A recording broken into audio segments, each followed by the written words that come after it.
In this video lecture, I am going to discussion about the hypersensitivity. Introduction, यानी कि definition. It refers to a condition in which immune response result in excessive reaction which lead to tissue damage, disease या even death in sensitized host. देखो इसका मतलब यह है कि एक ऐसा कंडीशन जब इम्यून रिस्पॉन्स बहुत ज़्यादा हो जाए, एक्सेसिव हो जाए इम्यून रिस्पॉन्स, तो क्या होगा ना, इसके वजह से जो पेशेंट है, सेंसिटाइज्ड होस्ट है, उसका टिश्यू डैमेज होगा, डिजीज होगा या फिर वो मर भी सकता है. Okay. Then classification based on the time requirement it classified into immediate hypersensitivity and delayed hypersensitivity. ठीक है, इमीडिएट में क्या होता है ना, इसका कुछ टाइप है जिसको also known as the B cells and antibody mediated. Okay. Anaphylaxis, atopy, antibody mediated cell damage, Arthus phenomena and serum sickness.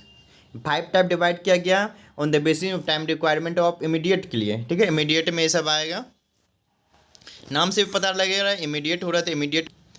और दूसरा है delayed. Delayed T cell mediated है, वो बी सेल मेडिएटेड था, और डिलेड है टी सेल मेडिएटेड. इसमें क्या होगा, ट्यूबरकुलिन टाइप होगा, इन्फेक्शन टाइप होगा. ठीक है, कॉन्टैक्ट डर्मेटाइटिस होगा. इसमें 2 टाइप्स होता है, और हम लोग जो मेनली पढ़ते हैं वो होता है कॉम्स और जेल के अनुसार दिया था 1963 में ऑन द बेसिस ऑफ. देखो ये 4 मेजर टाइप दिया था कॉम्स और जेल 1963 में, उसको हम पढ़ते हैं. देखो इमीडिएट होता है type 1, type 2 cytotoxic, type 3 immune complex, type 4 delayed यानी कि सेल मेडिएटेड होता है. टाइप 1 हाइपर सेंसिटिविटी में ऑल्सो नोन एज एनाफ्लैक्सिस, जो कि बहुत ही ज़्यादा इंपॉर्टेंट है. टाइप 1 है anaphylaxis. It is IgG mediated hypersensitivity reactions है. ओके. इसका टाइप है लोकल, जिसको एटोपी बोलते हैं. इसमें आता है skin allergy, hives and nasal. ठीक है. Systemic includes itching, erythema, contraction of respiratory bronchioles, diarrhoea, pulmonary oedema. ये सब आता है सिस्टमिक में. 2 डिवाइड किया गया एनाफ्लैक्सिस को, लोकल और सिस्टमिक में. ठीक है. मैकेनिज्म ऑफ एक्शन कैसे होगा एनाफ्लैक्सिस के. देखो मैकेनिज्म ऑफ ऑप्शन में anaphylaxis occurs when the sensitised individuals comes in contact with the soaking dose of antigen. देखो जब कोई भी एंटीजन बॉडी में आ रहा है या हम डाल रहे हैं, जिसके वजह से जो इफेक्ट आ रहा है, सेंसिटाइज्ड होस्ट आ रहा है ना. देखो यहाँ पर डायग्राम से हम इसको समझेंगे. देखो यहाँ पर आके IgE ऐड हो रहा है, यानी कि कोई इम्यून रिस्पॉन्स यहाँ पर है. ठीक है. और ये क्या है, तो देखो यहाँ पर ग्रीन कलर की जो बनाया है वो डायग्राम IgE का है, यानी कि इम्यून रिस्पॉन्स. ये जो एंटीजन है ये इसको रिस्पॉन्ड करेगा. और देखो यहाँ पे ऐड हो जा रहा है. उसके बाद क्या होगा ना, ऐड होने के बाद सेंसिटाइज्ड होस्ट में ये रिलीज करता है मेडिएटर, और मेडिएटर जो है वो एनाफ्लैक्सिस कोज करेगा, और एनाफ्लैक्सिस के जो सिम्टम्स है इसके बाद वो दिखाई पड़ेगा. देखो इसको हम शॉर्टकट में बता रहे हैं. देखो IgE मेडिएटेड है एनाफ्लैक्सिस, तो इसमें मिल रहा है, जो सेंसिटाइज होस्ट में ये मिल रहा है, तो मिलने के बाद यहाँ पर फॉर्म कर रहा है, तो क्या होगा ना, ये रिलीज करता है मेडिएटर, हिस्टामिन और बेसोफिल्स रिलीज करेगा, जो कि एनाफ्लैक्सिस कोज करता है. ओके. जिसको वर्डों में यहाँ पर लिखे antigen antibody complex stimulate the mast cell and basophils to release the mediator that cause the clinical manifestation of anaphylaxis. Basophils और मास्ट सेल रिलीज करता है मेडिएटर, जो कि मैनिफेस्टेशन जो भी एनाफ्लैक्सिस का कॉज होगा उसके से जो प्रॉब्लम्स होगा वो फिर होगा. ठीक है. नेक्स्ट आता है केमिकल मेडिएटर. केमिकल मेडिएटर जो कॉज करवाएगा वो 2 होता है, प्राइमरी मेडिएटर और सेकेंडरी मेडिएटर. प्राइमरी मेडिएटर क्या, प्राइमरी मेडिएटर में होगा ना histamine, serotonin and eosinophils. Histamine is the most important human in anaphylaxis. देखो जो ह्यूमन में एनाफ्लैक्सिस होता है उसमें जो प्राइमरी मेडिएटर कॉज करता है वो होता है histamine. Okay. Then serotonin cause करता है vasoconstrictions, increase capillary permeability and contracts in the smooth muscles. Eosinophilic chemotactic factor of anaphylaxis, जिसको ECFA बोलते हैं, release from mast cells granules, strongly chemotactic for the eosinophils. अब आते हैं हम secondary mediator में. देखो सेकेंडरी मेडिएटर में पहला SRSA, इसके full form slow reacting substance of anaphylaxis. ये कॉज करेगा bronchoconstrictions, cause sustain contraction of smooth muscles and prostaglandin and thromboxane होगा जो कि ब्रोंको कंस्ट्रक्टर करेगा, सेकेंडरी मीडिएटर में है ये।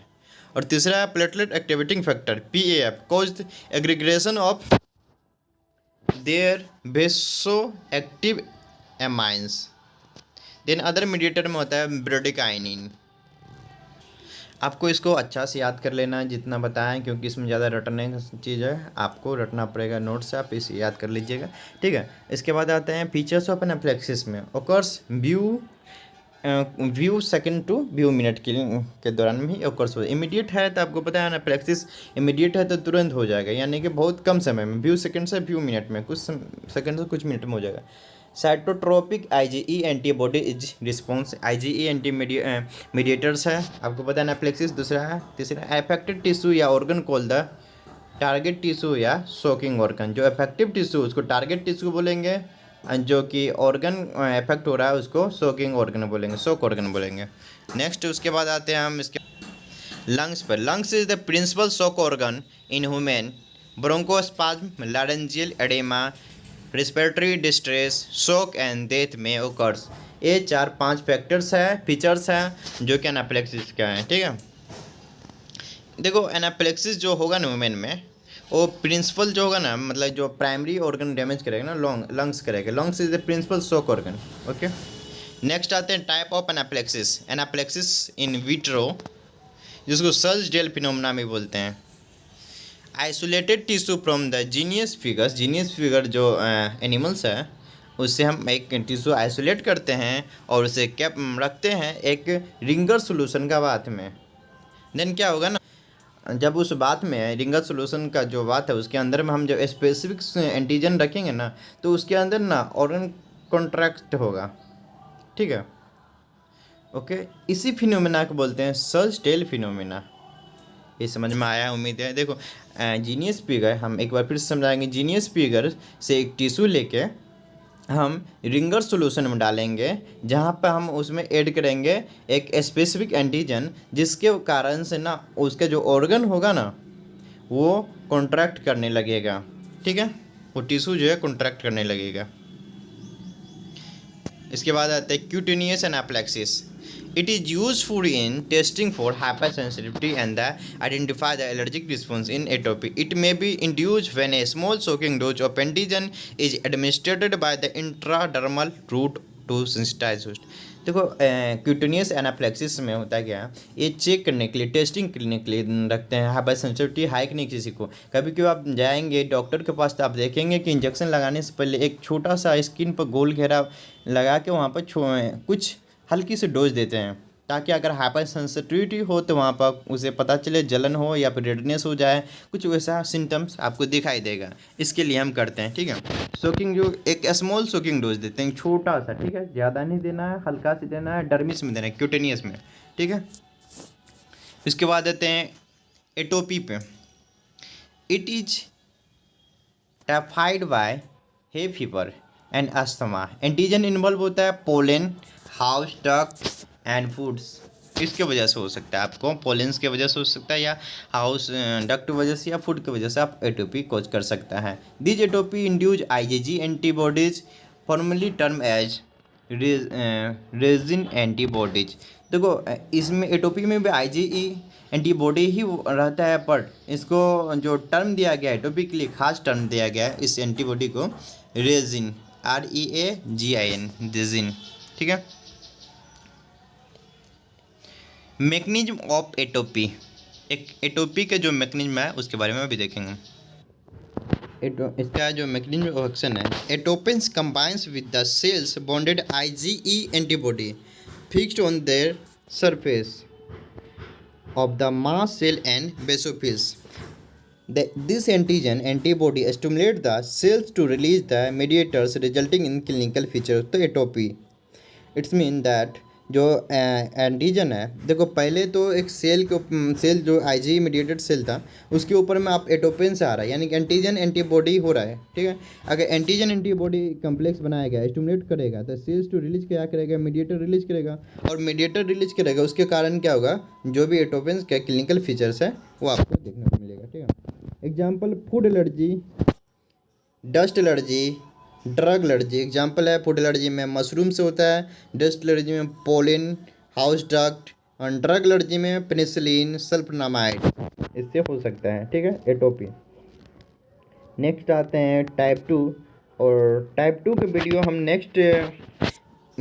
नेक्स्ट बार अपलोड करेंगे। ठीक है, अभी तक हम टाइप 1 देखेंगे। अगर आपको अच्छा लगा तो लाइक कीजिएगा और वेट कीजिए, हम टाइप 2 अपलोड करेंगे जल्द ही। Thank you.